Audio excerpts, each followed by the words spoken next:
Wir sind in Oberdorf im Moment an einer Predigtreihe, wo wir so ein bisschen das Thema Erlösung, das, was am Kreuz passiert ist, angucken.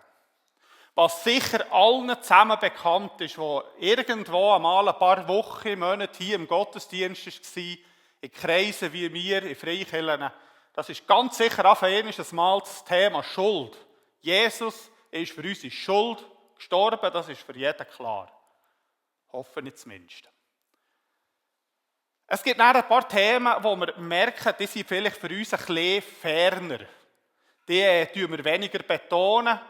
Zum Beispiel, dass das Kreuz so eine Antwort ist auf die Schande. Dass Jesus unsere Schande getragen hat, dass das ein Thema ist. Wenn er mit Leuten aus anderen Kulturkreisen zu tun hat, dort ist das Thema Schuld bei denen nicht präsent. Das ist das Thema Schande, Beziehung viel wichtiger.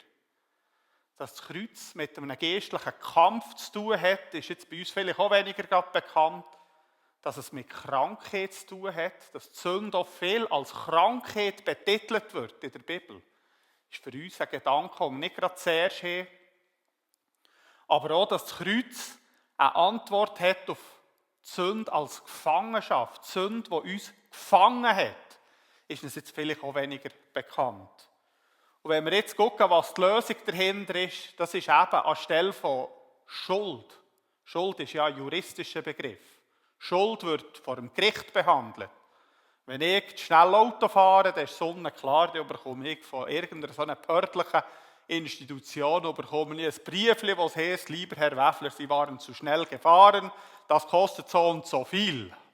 Natürlich steht auch noch, wo das passiert ist, dass ich Einspruch erheben könnte. Wenn es um Schande geht, ein Beziehungsbegriff, das ist nicht die Würde, die wiederhergestellt wird, die Beziehung, die wiederhergestellt wird.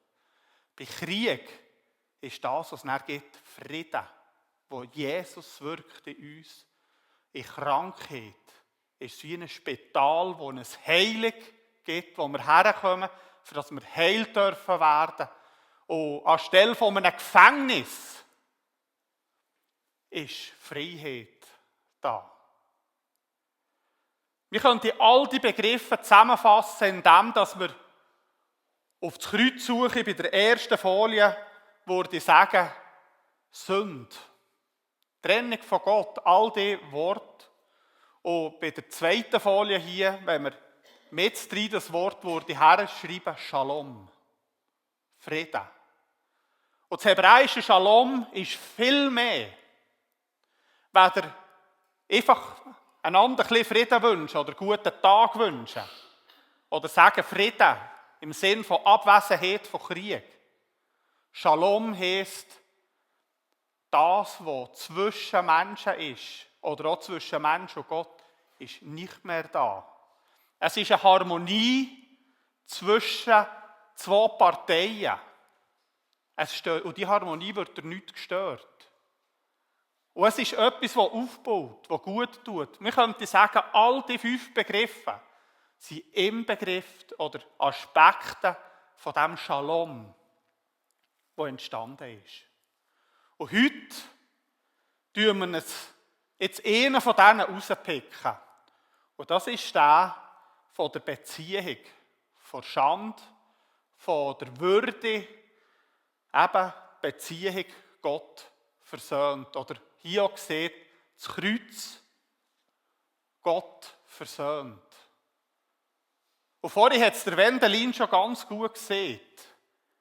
Wenn Menschen über ihr Leben nachdenken, dann denken sie eher zuerst an Beziehungen, weder zuerst an Bussen, die man bekommt, an juristische Sachen. Wir denken an Beziehungen. Überlegt euch erstes Mal, über was ihr zuletzt geträumt habt. Die Chance ist noch gross, dass das mit Beziehungen zu tun hat. Menschen, die ihr gut mögt, Menschen, die ihr weniger gut mögt, die euch beschäftigen. Und das ist nicht nur bei euch so, das ist bei relativ vielen Menschen so. Es können Beziehungen sein zur Familie, zu Freunden, aber es können auch Beziehungen sein, wo man merkt, das tut es weh im Herz. Da ist etwas dazwischen gekommen. Da hat man sich, da reibt es, da ist es nicht gut. Und die Bibel sagt uns, dass Beziehung zu Gott unsere wichtigste Beziehung ist. Die wichtigste Beziehung vom Menschen. Und aus diesem Grund ist das Kreuz aus dieser Perspektive nichts anderes, weder ein Herz wird zurückgerichtet. Ein Mensch, der sieht, ich will von Gott weglaufen. Ich will selber besser wissen. Wo Gott so einem Menschen Gelegenheit gibt und sagt, hier sind die offenen Arme. Komm, ich nehme dich um mich an. Und welche Geschichte beschreibt das besser, als die Geschichte vom verlorenen Sohn? Was der geboten hat, ja, das musst du zuerst können. Und Jesus hat hier eine Geschichte erzählt, die nicht zwangsläufig so passiert ist. Er hat eine Geschichte erzählt als Gleichnis, für etwas darzustellen. Und wenn wir jetzt einmal hier sehen, dieser Sohn hat nicht nur Regeln gebrochen. Es waren ungeschriebene Regeln, dass man das nicht macht, was er macht. Erben tut man am Schluss. Erben tut man dann, oder um das Erbe fragen, wenn die Person schon tot ist. Ist heute eigentlich auch nicht viel anders. Auch wenn man heute relativ frei ist, man kann das Zeug, es ist etwas, was ich anrate, regelt eure Geschichte, die hinterher nachher kommt, nach eurem Tod, regelt die besser vorher, weder es dann Nachfahren zu hinterlassen. Das ist jetzt eine Nebenbemerkung. Aber es ist nicht schlecht. Man kann Haufen Krachen so verhindern. Aber in dieser Geschichte, der Sohn geht zum Vater und sagt, gib mir das Erbe, zahl mich aus. Und das war nicht nur ein Regelbruch gegen ein ungeschriebenes Gesetz, sondern es war Affront. Es war eine Verletzung vom Vater, es hat sein Herz gebrochen. Wenn dir der Junior sagt, irgendwie wäre es mir recht, wenn du tot wärst. Das tut weh. Und genau das ist passiert, wo der Mensch im Garten Eden hat gefunden, ich weiss es besser und ich vertraue jetzt der Schlange mehr als meinem Schöpfer. Genau das ist passiert. Es hat dem Vater im Himmel das Herz gebrochen. Das hat ihm weh da wie verrückt. Weil er hat uns nicht geschaffen, für irgendwie etwas zu machen. Er hat uns geschaffen für eine Beziehung. Und genau so tut es dem Vater weh, wenn das Gleiche passiert wie mit dem verlorenen Sohn, der daheim geblieben ist. Dort ist ein Sohn daheim, der ist nie fortgegangen. Das war immer beim Vater. Und wo der Sohn, der jüngere Sohn zurückkommt und der Ältere das sieht und anfängt, rebellieren dagegen, spürt man wie verloren, dass der Sohn war, der Ältere, der geblieben ist. Er hat nicht geschnallt, was das Herz vom Vater ist. Er war zwar daheim, er hat gewusst, um was es geht, aber er hat das Herz vom Vater nicht gekannt. Er hat die Beziehung zum Vater nicht gesehen. Die Geschichte hat mit Versöhnung im Grösseren wirklich auch noch etwas damit zu tun. Wir haben ein Volk, das daheim geblieben ist, das irgendwie am Herz vom Vater war, die Juden, die es nicht geschnallt haben, wer ihr Vater ist und was er für sie parat hat. Und wir haben Heiden, die weg sind, die fortgelaufen sind. Zu denen gehören wir. Was das ist, was beide brauchen, ist das Erkennen vom Herz vom Vater. Es gibt jetzt Leute, die sagen, das ist die einzige Erlösungsgeschichte, die irgendwie das Kreuz nicht nötig ist. Es braucht kein Blut. Es braucht keinen Preis. Das würde ich nicht sagen. Stellt euch einmal vor. Jetzt hat der Mann, der junge Mann, der hat wirklich Schande über seine Familie gebracht. Schon nur, wenn ihr euch vorstellt, er geht fort. Wir wissen nicht, was er gemacht hat. Sehr wahrscheinlich hat er, so wie wir Geld ausgeben, hat er auch Geld ausgegeben. Wir müssen da nicht gegen nur das Böseste sehen. Und das Gefühl haben, er hätte das verhurt und weiss nicht was alles. Das ist absolut möglich, dass er ganz seriös das Geld hat ausgegeben. Fakt ist, das Erbe ist weg gewesen. Und wo landet er am Schluss? Bei den Säuen. Säuen, wo man aus jüdischer Perspektive definitiv nichts zu suchen hat, sind unreine Tiere, schon nur zu berühren von ihnen ist eine Sünde. Ich weiß nicht, wie der Säue hüten, ohne den Säue zu berühren. Hätte am liebsten nur mit den Säue gefressen, hätte er nicht dürfen. Und jetzt stellt euch einmal vor, jetzt kommt der Mann so heim, an den Nachbarshöfen vorbei. Ich habe einmal geholfen, Bulle laden. Ich habe gewusst, ich muss mich duschen, bevor ich zu der Frau ins Bett gehe, weil sonst erwachen sie schon, schickt mich dann unter die Dusche. Und dann heisst es nicht nur noch das Bett, mehr gewaschen, sondern die Bettdecke auch noch. Das waren Hühner. Wenn du bei den Säuen im Stall bist, ich glaube, das schmeckst du noch relativ weit. In einer Ecke, wo du keine Säue hast. Jeder hat es gewusst, wie er mit dem Vater umgegangen ist. Jeder hat gewusst, was er dir geboten hat. Und jeder schmeckt es jetzt noch gerade, was für ihn das er ist. In Dreckklumpen kommt er daher. Hat alles andere als einen guten Ruf. Und was macht der Vater? Der verhält sich gerade genau gleich ehrenlos wie sein Sohn. Der lüpft sein Gewand. Nicht vergeben, die ältere Herren in dieser Kultur so ein längeres Gewand, weil mit dem kannst du nicht säckeln. Wenn du säckeln willst, dann musst du das Zeug hochnehmen und dann kannst du gehen. Das hat niemand verstanden, was der dort macht. Unlogisch. Und er nimmt ihn in die Arme. Er hat sich selber, in unserem Jargon würde man vielleicht sagen, er hat sich selber zum Aff gemacht. Er hat sich selber hat irgendwie in dem Sinn nicht nur den Geschmack von seinem Sohn angenommen, sondern er hat sich auf seine Ebene angelassen. Er hat ihn so willkommen geheissen, wie er ist. Und genau das ist auch am Kreuz passiert.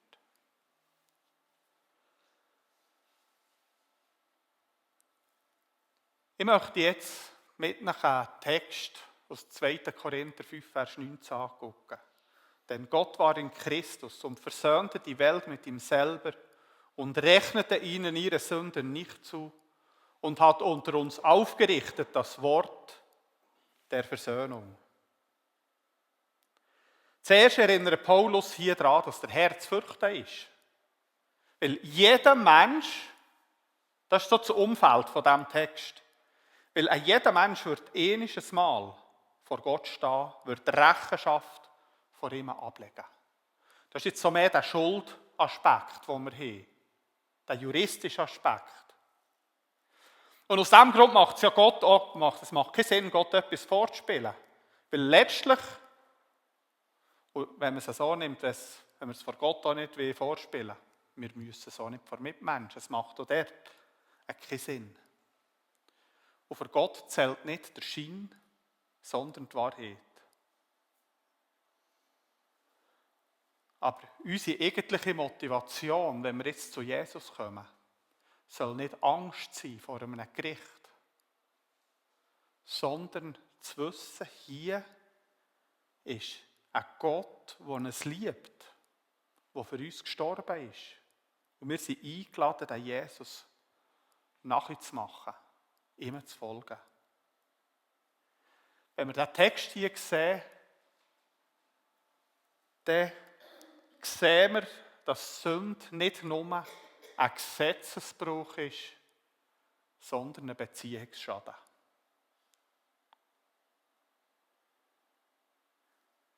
Ich habe es schon gesehen, wenn es hier heisst, Gott hat uns mit sich selber versöhnt, heisst das, da ist zuerst etwas verbrochen. Da ist Distanz, da ist Trennung. Und wie gesagt, hier ist es noch einmal beziehungsmässig ausgelegt. Und das ist etwas, was wir durch die ganze Bibel durch immer wieder sehen. Die Bibel denkt relational, sie denkt in Beziehungen. Und hier kommt ein Bild vor, wo wir vielleicht weniger intus sind. Jesus stellt sich als Mittler zwischen zwei Parteien. Hier vielleicht eine Geschichte aus meiner Kindheit, Jugendzeit. Dieser Vers ist in alter deutscher Schrift bei unserer Kapelle vorne gestanden. Gott war in Christo und versöhnte die Welt mit sich selber und rechnete ihnen ihre Sünden nicht zu und hat unter uns aufgerichtet. Das Wort der Versöhnung. Und ich, wenn ich nicht in der Sonntagsschule war, dann bist du mit dem älteren Gottesdienst, und dann siehst du die alte deutsche Schrift, nebenzu ein riesen Kreuz. Und du hast ja schon nicht viel anzugucken gehabt. Wir waren keine katholische Kirche, die Haufen schöne Fenster hatte oder sonst etwas. Ein richtig nüchterner, sachlicher Versammlungssaal, Kapelle, wie es in Freikirchen der Fall ist. Und dann ist es, ich verstehe so heute, wenn es euch langweilig werden kann, mir zuzuhören. Ich hatte eher den Vorteil, dass ich diesen unmöglichen Vers vor mir hatte. So einen typisch langen Paulussatz. Was machst du mit dem? Dann bist du auf einmal die alte deutsche Schrift am Entziffern und dann lesest du das. Was heisst das? Gott war in Christo und versöhnte die Welt mit sich selber und rechnete ihnen ihre Sünden nicht zu und hat unter uns aufgerichtet das Wort von der Versöhnung. Und nebenzu steht das grosse Kreuz. Und dann merkst du irgendwann, das Wort heisst, könntest fast Kreuz der Versöhnung auf. Und zu gleicher Zeit, wenn ich das am Studieren bin, ist die Gemeinde am Auseinandergehen. Ist sich am Trennen, weil man es zusammen nicht herbringt, weil man sich über Lehrfragen am Streiten ist. Und schlussendlich, wenn wir ganz ehrlich sind, es sind nicht um Lehrfragen gegangen. Es waren Beziehungen, die kaputt sind gegangen. Die Lehrfragen, die hätten wir noch ausdiskutieren können. Sehr wahrscheinlich. Aber es ist auf Beziehungen ausgegangen. Und Beziehungen-Ketten ist manchmal noch etwas schwieriger. Und dann sitzt du dort als 13-, 14-jähriger Bürstelfest, das anfängst zu studieren und fragst dich, was lesen die? Sie sitzen alle zusammen am gleichen Ort wie ich, haben einen Vers vorzusuchen, der genau irgendwie das ist. Wo ist die Versöhnung? Hier mit in unserer Situation. Und es ist genau das, was Jesus hat da. Für uns. Was wir hier sehen, er tut die Versöhnung, er tut die Initiative ergreifen. Er sagt nicht, tu dich zuerst entschuldigen oder nach ist dann gut, sondern er kommt genau in die Situation, wie der Vater, der den Sohn sucht, auf ihn zugeht. Er sagt nicht zuerst, du ein neues Gewändchen anlegen, und dann können wir eventuell einmal über ein Handschütteln diskutieren. Er kommt, umarmt ihn. Er sucht, er läuft. Das ist das, was Gott macht. Hier spüren wir, es ist Gottes Initiative, die hier ist. Etwas Zweites, was wir in diesem Text sehen, Gott offenbart, oder Jesus offenbart hier das Herz vom Vater.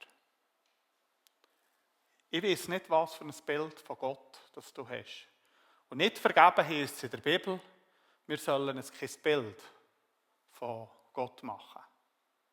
Und trotzdem, wir haben immer wieder Bilder von uns. Und der Vorteil von diesen Bildern, die wir in uns innen haben und die wir nicht in Stein gemeisselt haben, man kann sie verändern. Aber schlussendlich bin ich überzeugt, wenn du an Gott denkst, du hast immer irgendein Bild. Wer ist Gott für dich? Ist es ein Richter? Ist es ein Schöpfer? Ist Gott in erster Linie der Schöpfer, der die Erde gemacht hat? Ist er der Richter? Streng ist. Und wenn wir jetzt die anderen Bilder hier nehmen, könnte es sein, dass er ein Arzt ist. Jesus, der Arzt von deiner Seelwelt sein. Könnte es sein, dass er ein Befreier ist. Er sucht das. Oder hier jetzt das Bild, das auch in der Bibel immer wieder vorkommt. Gott als Vater. Mit seinem Vaterherz. Und da sind wir weit weg von einem Gottesbild, von einem Gott, der streng, distanziert, richterlich, hart ist. Wenn wir zum Beispiel in die Abschiedsrede von Jesus gucken, dann sehen wir, wie, wo Jesus das auch immer wieder sieht, der Vater selber hat euch lieb. Gott hat euch lieb. Er liebt euch. Und wenn wir können noch ins Leben von Jesus gucken, weil Jesus selber sieht, wer mich sieht, der sieht den Vater. Wer war Jesus? Er war nicht in erster Linie der streng, unnahbar war. Es war die Liebe, die ihn getrieben hat. Das heisst nicht, dass Liebe eine kuschelige Sache muss sein. Es kann auch mal heissen, dass Liebe wirklich Sachen anspricht. Wenn du mit jemandem einen weiteren Weg gehen willst, ist das immer wieder nötig, dass man klar miteinander redet. Das ist nicht immer einfach. Aber das zeigt, dass da zwei Parteien miteinander wieder Weg gehen. Wenn du einander aufgibst, aus Bequemlichkeit, das ist nicht Liebe. Und wenn du einander Sachen nachdrehst, das ist auch nicht Liebe. Das ist auch nicht Shalom. Das ist auch nicht Frieden. Wenn du miteinander ein Stück Weg gehen willst, dann kann das heissen, dass du miteinander auch Momente hast, wo man miteinander unbequeme Sachen angucken, wo man sich vielleicht einmal entschuldigen muss. Weil es ist ein Thema. Es ist da. Und hier haben wir den Weg, wie Jesus, wie Gott das hat probiert zu regeln. Und das Dritte noch, was diese Sicht vom Kreuz oder auch von der Erlösung sieht, ist, du bist angenommen. Du gehörst dazu. Du hast eine Identität. Wir sind Kinder von Gott, nicht nur finden. Paulus fasst das Evangelium in einem Satz zusammen. 2. Korinther 5, Vers 21. Damit wir in ihm die Gerechtigkeit würden, die vor Gott gilt. Dass wir in Christus gerecht werden vor Gott. Und das bedeutet, wir sind nicht mehr Fremde, Schuldner, Gegner, finden. Das bedeutet, wir sind angenommene, versöhnte, geliebte Kind Gott, Kind von Gott. Er gibt uns Identität. Er gibt uns Zugehörigkeit und er gibt uns ein Daheim. Und wenn wir jetzt nochmal zurückgehen ins Bild vom verlorenen Sohn, Wir sind nicht mehr verloren. Wir sind gefunden. Wir sind geliebt. Wir sind Kind vom Vater. Ich sage jetzt noch nicht Amen, auch wenn die Predigt als solches jetzt fertig ist. Ihr habt vorhin gemerkt, wir haben jetzt einfach 5 verschiedene Sichten vom Kreuz. Und ich sage jetzt hier noch kurz etwas zu der Stärke, aber auch nicht zur Schwäche von diesem Bild. Die Stärke, wenn du das Bild brauchst, für Menschen von Jesus zu erzählen, oder für dich, Gott, vor Augen zu haben, ist wirklich die Stärke, es ist ein Bild, das du verstehst. Ich kenne niemanden, der 100% von allen Beziehungen friedlich sind. Und nichts dazwischen steht. Es muss keine Probleme da sein. Es ist ein Thema, das jedes von uns kennt. Und ein Thema, wo jedes von uns in irgendeiner Form einen Weg, ich sage jetzt nicht gefunden hat, aber einen Weg geht, wie man das regelt. Und dort gibt es gescheitere oder dümmere. Ein Haufen haben manchmal schon das Gefühl, ja, tun wir das Thema ein bisschen tun wir da nicht zu viel darüber reden. Aber es ist da. Das wissen wir. Man kann es nicht einfach aussitzen. Das geht nicht. Es ist da. Und hier sehen wir, Jesus hat das Thema aufgenommen, wo am Kreuz gerade in aller Öffentlichkeit zeigt, wie man mit dem umgeht. Er im Gleichnis vom verlorenen Sohn zeigt, was Versöhnung ist. Es ist ein Thema, das wir kennen. Ich habe so gesehen, es betont Gottes Herz. Man fängt an zu spüren, wer Gott ist. Was das er liebt. Für was das er dich und mich geschaffen hat. Und es motiviert zur Nachfolge. Wenn ich jetzt noch einmal zurückkomme zu der Autobusse, ja, ich habe ab und zu mal eine.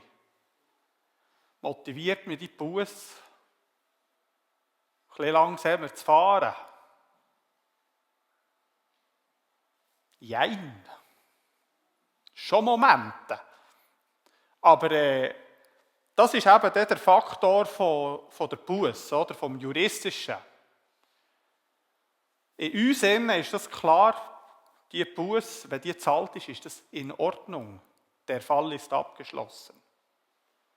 Irgendwann wird sicher um einen neuen Fall auftun, dann schließt man den auch um mich ab. Das kannst du beim Thema Beziehungen weniger gut. Leute, die aus einer schamorientierten, beziehungsorientierten Kultur kommen, oder das merkt ihr selber, wenn man sich vor etwas schämt, dann will man am liebsten Grund und Boden versinken, oder? Weil das betrifft den ganzen Menschen, das betrifft nicht nur das Portemonnaie oder einen bestimmten Teil. Da könntest du in Grund und Boden versinken. Du willst nicht mehr da sein. Und dort braucht es einen Mittler, der zwischendrin steht. Genau das hat der Vater gemacht in diesem Gleichnis. Und genau das hat Jesus gemacht am Kreuz. Und wenn du das erlebt hast, wenn du erlebt hast, wie ein Mittler zwischen dir und Gott steht, wie Jesus da dazwischen ist, du kannst nicht mehr gleich weiterfahren. Du kannst nicht mehr sagen, ja, jetzt tun wir halt den nächsten Fall auf dich zukommen. Du merkst schnell, hier, ich will Schritte gehen. Ich will lernen. Ich will mich auch mit anderen Menschen versöhnen.